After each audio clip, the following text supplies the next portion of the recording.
Assalamualaikum teman-teman. Perkenalkan, nama saya Septiani Pujiastuti Rahayu, NIM saya 2103277041. Saya dari tingkat 1A, Prodi S1 Keperawatan Stikes Muhammadiyah Ciamis. Di sini saya akan membuat video edukasi untuk tugas mata kuliah Ilmu Dasar Keperawatan. Saya akan menjelaskan edukasi tentang penyakit gastritis. Nah, gastritis adalah kondisi ketika lapisan lambung mengalami iritasi, peradangan, atau pengikisan. Pada lapisan lambung terdapat kelenjar yang fungsinya untuk menghasilkan asam lambung dan juga enzim pencernaan. Lapisan lambung dilindungi oleh lendir yang tebal sehingga tidak terjadi iritasi pada lapisan tersebut. Saat lendir tersebut hilang, iritasi bisa terjadi pada lambung. Gastritis dibagi menjadi dua, gastritis akut berkembang secara cepat dan tiba-tiba, dan gastritis kronis perkembangannya secara perlahan. Dalam kondisi gastritis akut, iritasi akan muncul secara tiba-tiba. Umumnya akan muncul nyeri ulu hati yang parah walau hanya sementara sebagai gejala yang ditimbulkan. Pada gastritis kronis, iritasi di lambung berlangsung lambat tetapi akan terjadi dalam kurun waktu yang relatif lebih lama. Penyebab gastritis.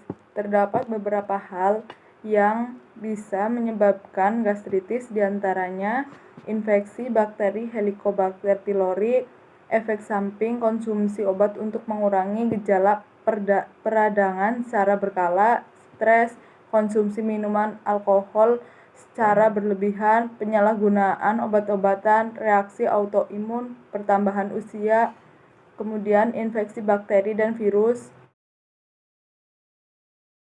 Proses terjadinya penyakit gastritis. Patofisiologi gastritis dimulai dari infeksi atau inflamasi pada lapisan mukosa lambung. Pada lapisan mukosa lambung terdapat kelenjar-kelenjar penghasil asam lambung dan enzim pepsin.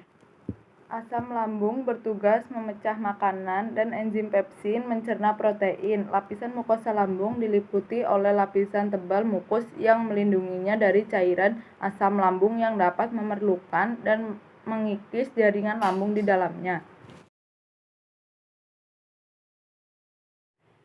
Tanda gejala pada gastritis: panas dan juga nyeri yang menggerogoti dalam lambung, hilang nafsu makan, kemudian cepat merasa kenyang saat makan, kemudian perut kembung, mual, muntah, cegukan, sakit perut, gangguan saluran cerna BAB dengan tinja berwarna hitam pekat, muntah darah. Komplikasi yang dapat terjadi. 4 komplikasi gastritis yang patut diwaspadai diantaranya: 1. Lambung. Mayo Clinic menyebutkan bahwa tukak lambung termasuk komplikasi dari gastritis. Penyakit ini menandakan adanya luka pada lambung atau lapisan perut karena gastritis yang semakin parah. Tanpa perawatan, luka bisa menyebar ke area usus kecil. 2. Perdarahan pada lapisan perut.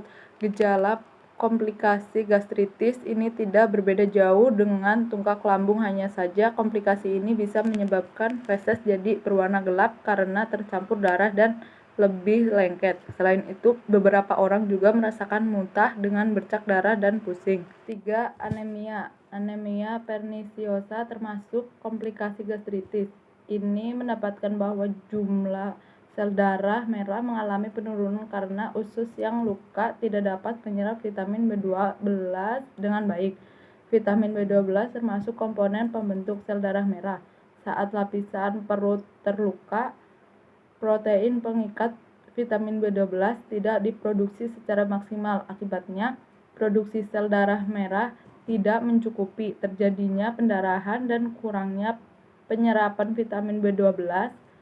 Ini karena menyebabkan anemia perniciosa. 4. Kanker perut atau komplikasi gastritis atrofi.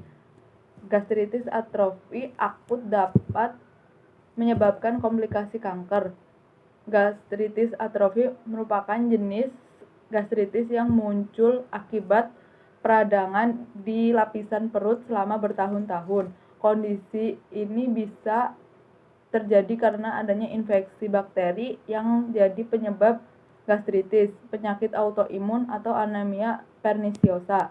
Penanganan atau pencegahan. Jika seseorang rentan terhadap gejala gastritis, mulailah mencoba mengubah porsi dan jadwal makan.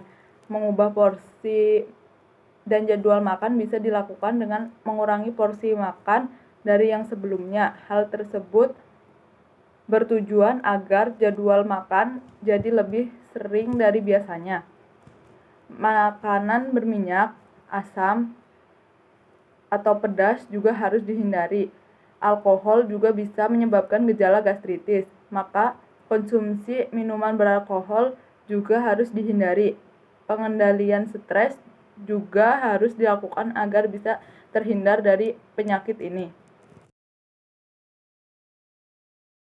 Pola diet pada pasien gastritis. 1. Makanan berserat tinggi. Mengonsumsi makanan berserat tinggi seperti biji-bijian, buah-buahan, sayuran, dan kacang-kacangan. Makanan ini mengandung vitamin dan mineral yang dapat meredakan peradangan dan mudah dicerna. 2. Makanan rendah lemak. Pilih pula makanan rendah lemak seperti ikan dan daging tanpa lemak. Lemak sulit dicerna dan dapat membuat lapisan dinding perut luka. 3. Makanan rendah asam. Konsumsi pula makanan dengan tingkat keasaman yang rendah. Makanan yang tinggi asam akan membuat radang semakin parah. Asam lambung juga dapat meningkat dengan cepat. Kemudian 4. Probiotik. Makanan yang mengandung probiotik juga baik dikonsumsi penderita radang lambung. Dikutip dari Heartline, 90% gastritis disebabkan oleh bakteri Helicobacter pylori. Probiotik dapat melawan bakteri tersebut. Makanan dalam porsi kecil tapi sering juga dapat meringankan gejala gastritis. Baik, teman-teman, mungkin segitu video dari saya. Kurang lebihnya mohon maaf. Billahi taufiq wal hidayah. Wassalamualaikum warahmatullahi wabarakatuh. Terima kasih.